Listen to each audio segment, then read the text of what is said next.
demais essa raça de sapatão. É uma raça filha da puta, tem que morrer tudo. No inferno. No inferno. Essa raça do inferno. Eu não aguento mais. Atendimento de primeira, amigo. Vídeo, você já viu como que esse sapatão encheu meu saco? Você já viu? Já viu tanto que esse sapatão já encheu meu saco desde que tá aqui? Já deixa eu arrumar a costeleta dela? Que ela gosta de costeleta. Deixa eu arrumar a costeleta dela. Eu adoro escutar toda a raiva que ela me fez pedindo água e eu ocupado. Toda a raiva que ela me fez. Tudo pedindo água. Toda a Você viu tudo que ela me fez em toda a água? Gente, ninguém merece não. Deixa eu arrumar a costeleta dela. A costeleta que você acabou, Deixa eu acabei com a costeleta dela. Deixa eu arrumar.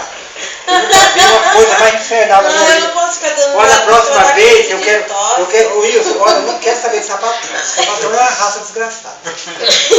Ai, agora eu chorei. Não, bicho, ela tá me torturando desde a hora que ela chegou. Não fez outra coisa. Ela não quer me torturar. Vou matar ela. Mata ela. Pega ela. Detecou, pega lá. Joga essa porra. Detecou, vou tacar nessa sapatona, você vai ver que é bom, né? Porque nada agrada a ela, você reparou que ela não fica nada. Nada, você busca um na frente dela pra ver se ela não fica boa assim. Nunca vi uma coisa dessa. Mas lá na minha casa não fica assim. Dá um pente pra mim.